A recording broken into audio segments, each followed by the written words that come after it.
Coming up on Business Incorporated today.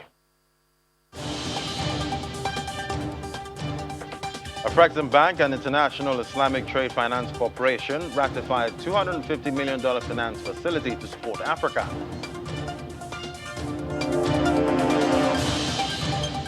The UK keen to back African clean energy projects amid $13 billion investments.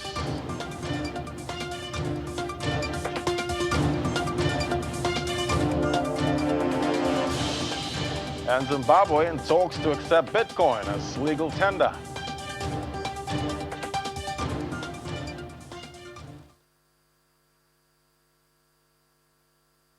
Hello, welcome to the program. I'm Ladi Williams. First off, let's take a look at what's happening in the markets, starting in Africa. A midweek edition in Africa, where trading activities were mostly trading in red at intraday, except for the Nigeria's NGX, which traded with bullish sentiments. Continuing from yesterday, the NGX benchmark rose by 0.64%. On the flip side, South Africa's main index fell slightly by 0.17% at intraday. Similarly, Egypt's EGX30 was down at intraday by 1.29%, while Kenya closed Tuesday's session in the green. Now to the Middle East, where investor sentiments were largely positive.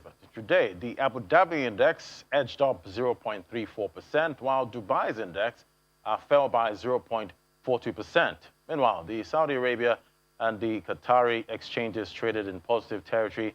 The indexes were up 0.62% and 0.20% each.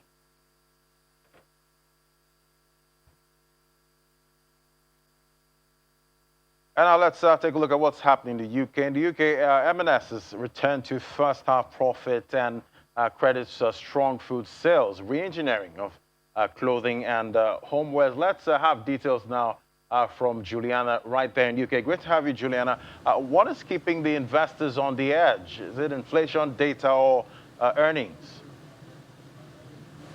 Good afternoon, Laddie. It's a little bit of both, really, and also you can chuck in oil prices remaining firm in the mix. That's always great for the blue chip index, which has been trading in positive territory all day.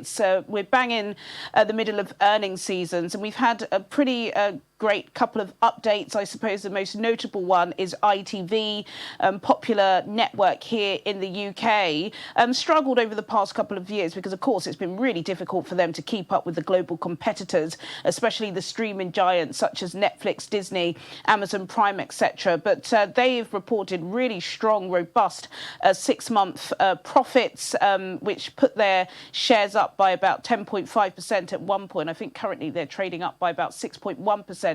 Also as well, Halfords, which is the automobile retailer, they've also reported strong results to their investors. So all in all, investors are pretty much cheered, even though, of course, inflation remains a worry and all eyes are on the CPI data, which is expected out of Washington any time right about now. But having a look at the numbers, the FTSE 100 is up by 0.49% at intraday. The FTSE 250, the domestic market, that's up by 0.35%, and the FTSE is in positive territory. In the currencies market, the British pound is down on the US dollar by 0.21%, up on the euro by 0.01%, and up on the Japanese yen by 0.05%, Laddie. All right, and Marks & Spencer's are back in profit, but they warn of supply issues. How has this earnings impacted M&S shares today? Yeah, I've got to tell you, here in Britain, M&S's full-year profit upgrade is really dominating business headlines here. I think it was over a year ago now where they were kind of shamefully, put onto the FTSE 250, the mid-cap index, after struggling to compete with some of the much larger firms on the FTSE 100. I think investors were shocked to see that they had upgraded to 500 £300 million from a previous full-year profit forecast of between £300 and £350 million.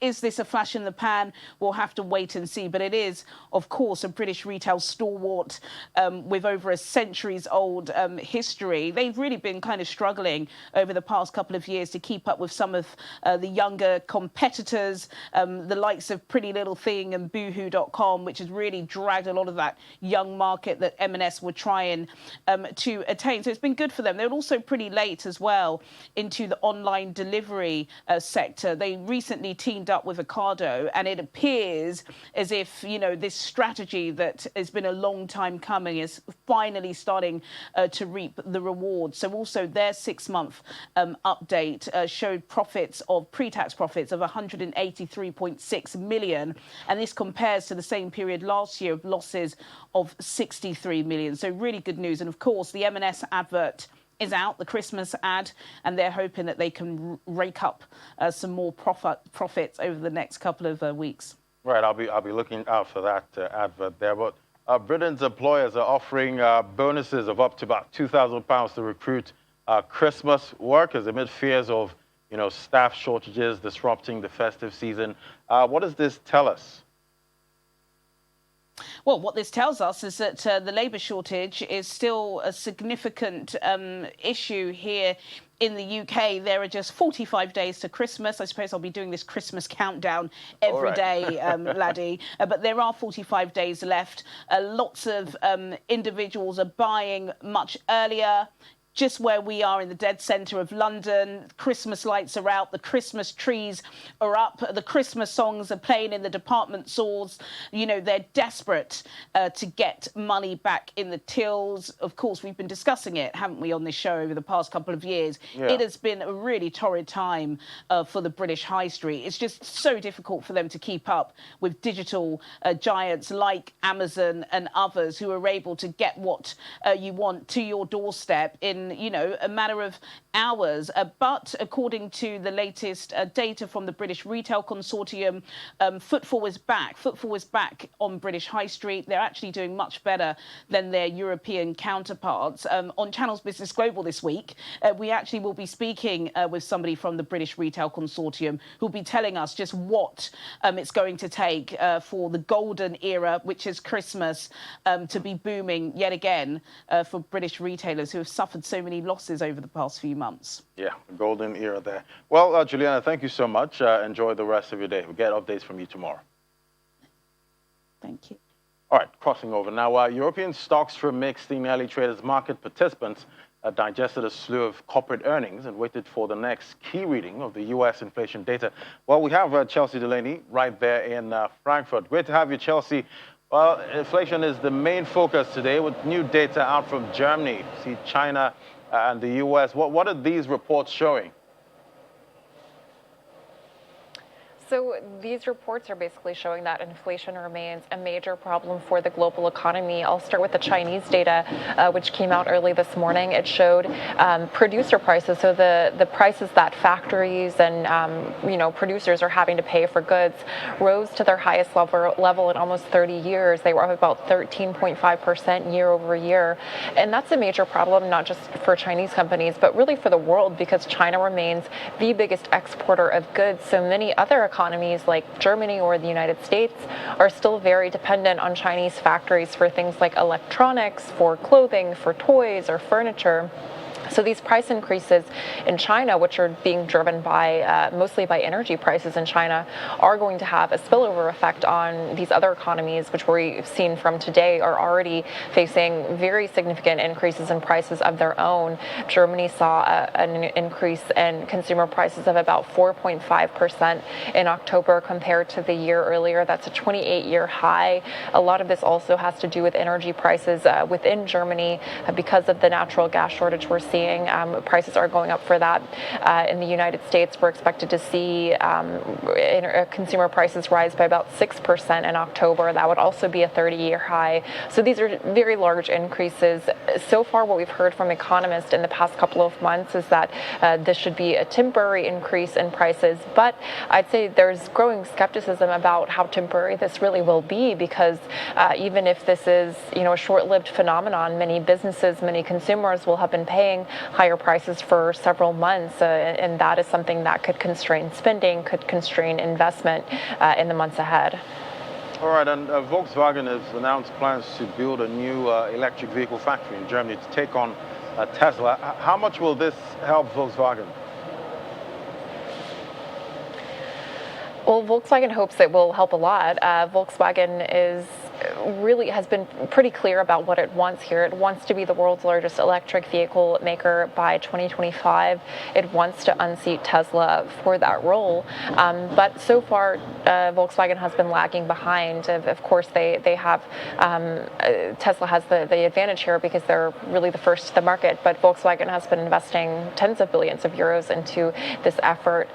This new factory, they hope, will allow them to really speed up production of a new type of electric vehicle that would be both autonomous and battery powered.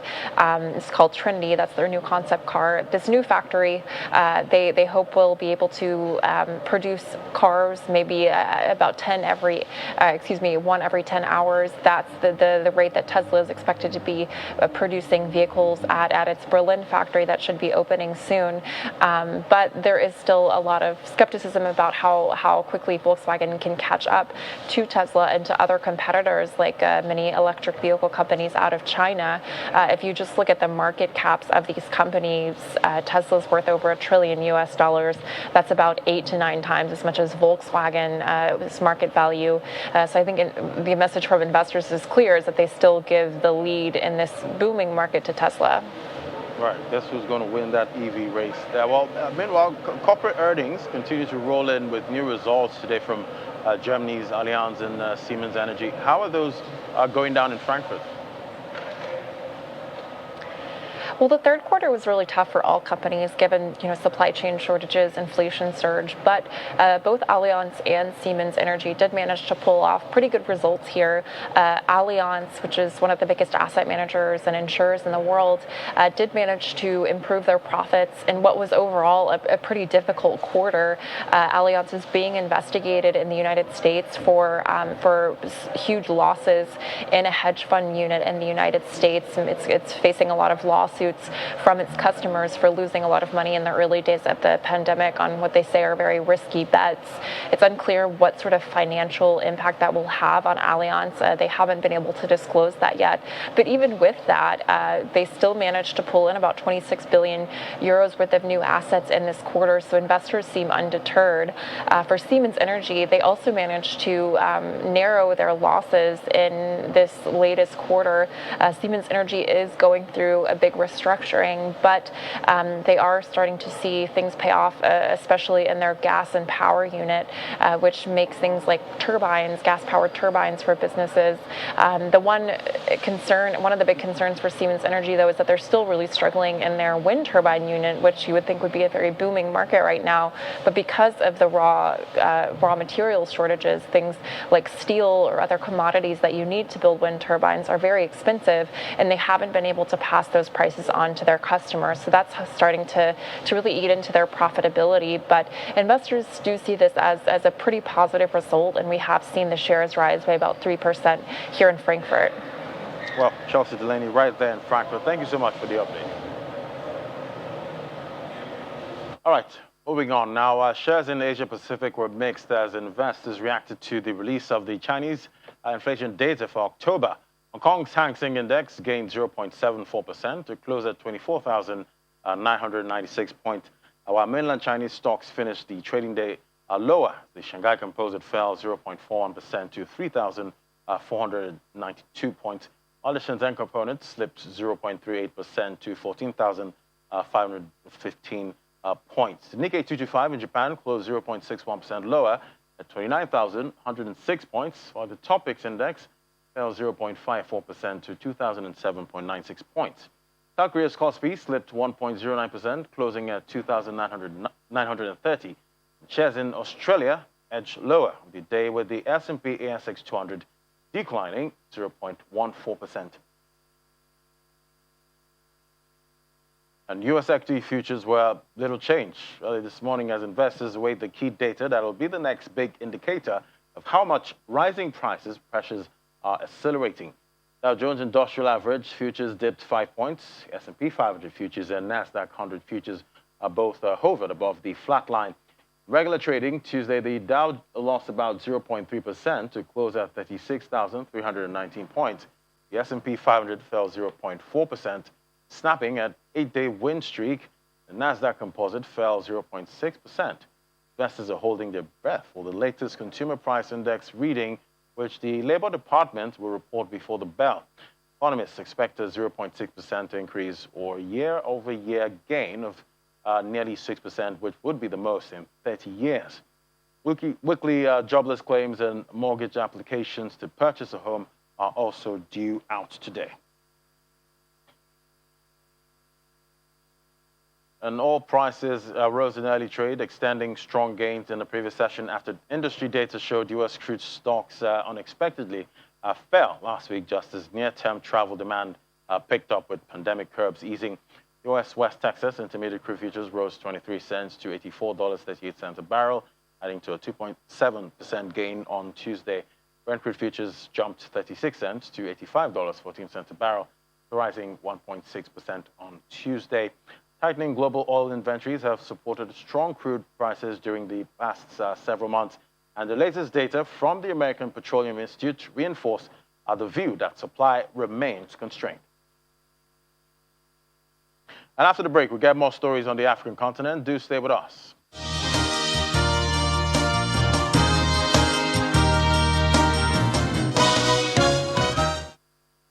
Welcome back. You're still watching Business Incorporated live on Channels Television. Well, to other stories now. The African Export-Import Bank and the International Islamic Trade Finance Corporation have signed a $250 million facility to provide funds for the bank to advance procurement of COVID-19 vaccines and drive a trade-based economic recovery.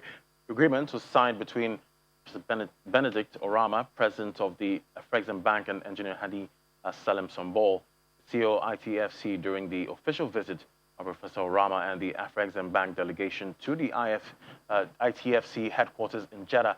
The ITFC facility will help advance Afrexim Bank's COVID-19 response program for countries which both organizations operate, securing vital goods for the health of local populations and enabling a swifter return to economic activity. The facility will also enhance the bank's capacity to provide trade finance resources at a time of critical need for the continent's export, development, and industrialization. And Zimbabwe is researching ways in which cryptocurrencies can be legalized for payment services. According to the head of the e-government technology unit, who was speaking at the Computer Society of Zimbabwe Summit, he says the nation is seeking the opinions of businesses and citizens on the same, noting that global authorities are still exploring policy development when it comes to crypto assets. According to him, huge concerns have risen over unregistered cross-border transfers. Zimbabwean regulators, like many other similar officials worldwide, are struggling to combat crypto-enabled money laundering and illicit flow of funds. He maintains that the government has put in place a mechanism to try and gather views from various sectors of society to eventually formulate policies. If this scales through, Zimbabwe will be the first African country to accept Bitcoin as legal tender. And the UK is interested in supporting green hydrogen and renewables in Africa amid an investment pipeline of over $13 billion in clean energy. The country halts overseas assistance for fossil fuels projects in the continent. Nearly all of the current UK private sector investment pipeline in Africa, which is supported by the government and exceeds £10 billion, is dedicated to clean energy projects. The UK's Trade Commissioner for Africa says the UK will no longer support hydrocarbon projects in multilateral lending institutions as well. According to him, the UK is particularly interested in supporting offshore wind farms in Africa, which remain few and far between. And high price for the liquefied petroleum gas, otherwise known as cooking gas, may cloud Nigeria's journey to net zero, as many Nigerians are resorting to wood and charcoal for cooking. The high price of LPG in Nigeria is majorly driven by global price increases, falling naira, and increased local taxes. Nigerians have been lining up to buy Aduni Abdul's moi moi in black-eyed peas steamed in leaves for more than a decade in the vast tech accessories market in Lagos. 5 years ago, she ditched the smoke that came with it. Now it is back. Gas is costly. That is why I am using firewood. If I don't use it, I will not be able to cook and sell to feed my family. I know charcoal causes illness. The smoke normally causes chest pain. But since there is no alternative, I have to use it. Burning LPG emits around 50% less carbon than charcoal and 20% less than heating oil, and switching to the gas is a central plank of carbon reduction plans of Africa's most populous nation, where more than 200 million people live. They've been flaring gas in this country for years now, decades. And we need this gas for cooking. But you see, they don't want to invest in liquefying the natural gas and purifying it for domestic use. Nigeria's LPG use had been growing quickly, but in 2018, only about 5% of Nigerians used LPG for cooking, while 73% relied on charcoal or biomass like wood, according to the International Energy Agency. Lagos charcoal seller Jerry Inyang now sells as many as 90 packs of charcoal a day, tripling his daily sales from last year. People now come more to charcoal, because I can even recall when one of my customers were saying gas is more expensive now, that we should be packing more charcoal, because he's coming to buy more charcoal because he can't afford. NLPGA Deputy President Felix Ekundayo said a global power crunch that boosted U.S., European, and Middle Eastern LPG prices to a near 7-year high was a major factor behind Nigeria's rising prices. He also says falling naira and recently added 7.5% LPG import tax was adding to the strain. Despite having extensive gas reserves, Nigeria lacks the infrastructure to exploit much of it and burns some 400 million cubic feet of gas as waste every year. Simplistically, we have gas. The government has declared LPG as a choice fuel and gas as a desired fuel. This is the decade of gas. In the decade of gas, and when gas is gaining momentum and is actively displacing other forms of dirtier fuels, that is not the time to have inconsistent policy and, frankly, confusing policy. President Muhammadu Buhari referenced cleaner cooking in his speech last week at the COP26 Climate Summit, but LPG prices have risen by 60% over the past year in the country, where double-digit inflation and rising unemployment also stalk. Stakeholders are only hoping for a respite from rising prices. And African artists like Nigeria's Abdulrahman Yusuf are increasingly using non-fungible tokens, where the buyer has the status of being the official owner, a kind of digital bragging rights. Well, the roaring popularity has baffled many, but the explosive growth shows no sign of abating. We take a listen. Nigerian artist Abdulrahman Yusuf used to sell his work online, but in May, he was introduced to non-fungible tokens NFTs, which he said presented life-changing opportunities and has since increased the number of pieces he can sell at higher prices. NFTs are a type of digital asset which use blockchain to record the ownership of items such as images, videos, and other collectibles. African artists like Yusuf are using NFTs, where the buyer has the status of being the official owner of goods sold. Yusuf, who lives in Nigeria's commercial capital, Lagos, said he had sold 44 digital works of various NFT platforms since joining in May. People don't look at art like this before in Nigeria. People really do not care about art, but as they've seen how, like in the Western world, how it can be an investment, can It's not just to just display in your house. Sometimes it's a way to save money. It's a way to like a heirloom for like your children. Something you can sell later. The growing influence of NFTs took center stage at the 4-day annual Art X Lagos, West Africa's premier international art fair. Yusuf, whose work is partly inspired by pop culture and fashion, sold one piece at the fair but did not reveal the price. His most expensive piece before the fair cost 2.2 Ethereum. NFTs are now bringing in a formidable opportunity for these artists to commercialize their work. They're able to secure their work on the blockchain. They're able to attach smart contracts to their work, which govern the ways in which the works are sold and resold. While the lamplight beamed on NFT works, guests at the fair appreciated traditional works of various galleries and artists present. I think people still want to be able to come here and see things like this, and generally the way I've heard people talk about NFT, they want to have it as an asset rather than something they want to be seeing. For Yusuf, who also prints and sells his digital works, NFT is a rewarding opportunity for every artist. I guess everything is going on the blockchain. Well, that's the program today. Thank you so much for watching. I'm Ladi Williams. Bye for now.